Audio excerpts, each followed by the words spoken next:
ആധുനിക ഭൗമരാഷ്ട്രീയ ഭൂപടത്തെ നിർവചിക്കുന്നതിൽ ഊർജ്ജ നയതന്ത്രത്തിനുള്ള പങ്ക് നിസ്തുലമാണ്. ഇന്ന് എണ്ണ എന്നത് കേവലം ഒരു ഇന്ധനമല്ല, മറിച്ച് രാജ്യങ്ങൾ തമ്മിലുള്ള നയതന്ത്ര ബന്ധങ്ങളുടെയും അധികാര സമവാക്യങ്ങളെയും സ്വാധീനിക്കുന്ന അതീവ പ്രഹരശേഷിയുള്ള ഒരു രാഷ്ട്രീയ ആയുധം അല്ലെങ്കിൽ ജിയോ പൊളിറ്റിക്കൽ വെപ്പൺ കൂടിയാണ്.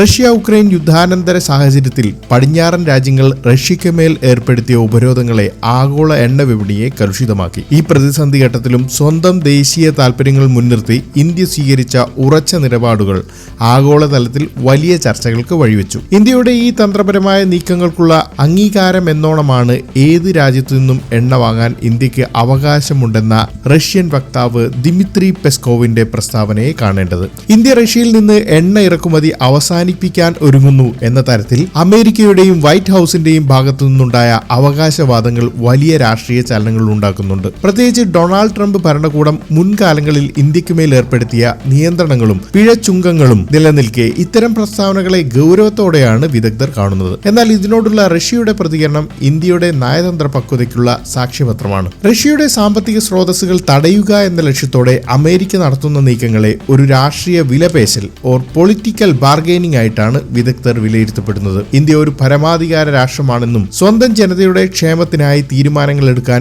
ഇന്ത്യക്ക് പൂർണ്ണ അധികാരമുണ്ടെന്നും റഷ്യൻ വക്താവ് ദിമിത്രി പെസ്കോവ് അടിവരയിട്ട് പറഞ്ഞു. ഇന്ത്യ ദശകങ്ങളായി പിന്തുടരുന്ന തന്ത്രപ്രധാനമായ സ്വയം ഭരണത്തെ റഷ്യ പരസ്യമായി അംഗീകരിക്കുന്നു. ഇന്ത്യക്ക് വിപണിയിൽ മറ്റ് നിരവധി ഓപ്ഷൻസ് ഉണ്ടെന്നും റഷ്യ തങ്ങളുടെ ഏക വിതരണക്കാരൻ അല്ലെന്നുമുള്ള യാഥാർത്ഥ്യം ക്രെംലിൻ തിരിച്ചറിയുന്നു. റഷ്യയുടെ ഈ പ്രതികരണം വെറുമൊരു ഔദ്യോഗിക മറുപടിയല്ല, മറിച്ച് ആഗോള രാഷ്ട്രീയത്തിൽ ഇന്ത്യ കൈവരിച്ച തന്ത്രപരമായ കരുത്തിന്റെ പ്രതിഫലനമാണ്. നയതന്ത്ര താൽപര്യങ്ങൾക്കപ്പുറം ഇന്ത്യൻ റിഫൈനറികളുടെ സാങ്കേതിക ഘടനയും റഷ്യൻ എണ്ണയുടെ സാമ്പത്തിക ലാഭവും തമ്മിൽ അവിഭാജ്യമായ ബന്ധമുണ്ട്. റഷ്യൻ യുറാൽ ക്രൂഡ് സംസ്കരിക്കാൻ പാകത്തിലാണ് ഇന്ത്യയിലെ പല പ്രധാന റിഫൈനറികളും രൂപകൽപ്പന ചെയ്തിരിക്കുന്നത്. റഷ്യൻ എണ്ണയും അമേരിക്കൻ എണ്ണയും ഒരു താരതമ്യം നടത്തിയാൽ റഷ്യൻ എണ്ണയുടെ ലഭ്യത പ്രതിദിനം 1.5 മുതൽ 2 ദശലക്ഷം ബാരൽ വരെയാണ്. എന്നാൽ അമേരിക്കൻ എണ്ണ ഇത്രയും അളവ് പെട്ടെന്ന് ലഭ്യമാക്കാൻ പ്രായോഗിക തടസ്സങ്ങളുണ്ട്. റഷ്യൻ എണ്ണ താരതമ്യേന കുറഞ്ഞ നിരക്കാണ്, രാജ്യത്തെ പണപ്പെരുപ്പം നിയന്ത്രിക്കാൻ സഹായിക്കുന്നു. എന്നാൽ അമേരിക്കൻ എണ്ണ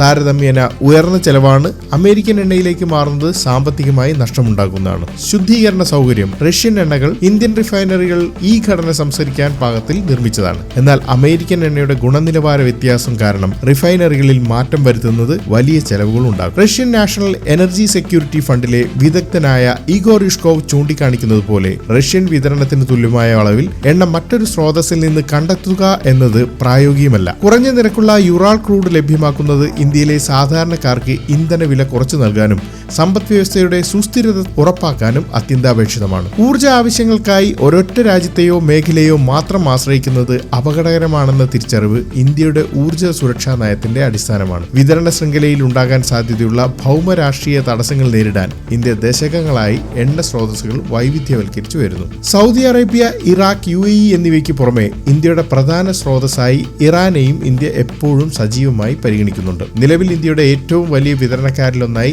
റഷ്യ മാറിയിരിക്കുകയാണ്. വിപണിയിലെ മത്സരങ്ങൾക്കിടയിൽ മികച്ച വില ഉറപ്പാക്കാൻ ആഫ്രിക്കൻ, ലാറ്റിൻ അമേരിക്കൻ രാജ്യങ്ങളുമായി ഇന്ത്യ ചർച്ചകൾ തുടരുന്നു. ഒരു സ്രോതസ്സിനെ മാത്രം ആശ്രയിക്കാതെ ഏറ്റവും മികച്ച വില എവിടെ ലഭിക്കുന്നുവോ അവിടെ നിന്ന് വാങ്ങുക എന്ന പ്രായോഗിക സമീപനമാണ് ഇന്ത്യ തുടരുന്നത്. ലോകത്തെ ഏറ്റവും വലിയ മൂന്നാമത്തെ ഊർജ്ജ ഉപഭോക്താവായ ഇന്ത്യയുടെ ഓരോ തീരുമാനവും ആഗോള എണ്ണ വിപണിയിൽ വലിയ ചലനങ്ങൾ ഉണ്ടാക്കുന്നു. ഇന്ത്യ റഷ്യയിൽ നിന്ന് ഇറക്കുമതി പെട്ടെന്ന് അവസാനിപ്പിച്ചാൽ ആഗോള വിപണിയിൽ എണ്ണയ്ക്ക് ക്ഷാമം അനുഭവപ്പെടുകയും വില കുത്തനെ ഉയരുകയും ചെയ്യും. ഇത് കേവലം ഇന്ത്യയെ മാത്രമല്ല, അമേരിക്ക ഉൾപ്പെടെയുള്ള പാശ്ചാത്യ രാജ്യങ്ങളെയും പണപ്പെരുപ്പിലേക്ക് തള്ളിവിടും. ഇന്ത്യ റഷ്യൻ എണ്ണ വാങ്ങുന്നത് ആഗോള എണ്ണവില നിയന്ത്രിച്ചു നിർത്താൻ സഹായിക്കുന്നു എന്ന വൈരുദ്ധ്യാത്മകമായ സത്യം ലോകം അംഗീകരിക്കുന്നു. പാശ്ചാത്യ ഉപരോധങ്ങൾക്കിടയിലും വിപണിയിൽ ഒരു പുതിയ സന്തുലിതാവസ്ഥ സൃഷ്ടിക്കാൻ ഇന്ത്യയുടെ ഈ നിലപാട് കാരണമായി. ഇന്ത്യയുടെ എണ്ണ ഇറക്കുമതി എന്നത് കേവലം ഒരു ആഭ്യന്തര കാര്യമല്ല, മറിച്ച് ആഗോള സാമ്പത്തിക ഭദ്രത നിലനിർത്തുന്നതിൽ നിർണായകമായ ഒരു ഘടകമാണ്. മാറുന്ന ലോകക്രമത്തിൽ സ്വന്തം രാജ്യത്തിന്റെ ഗുണത്തിനും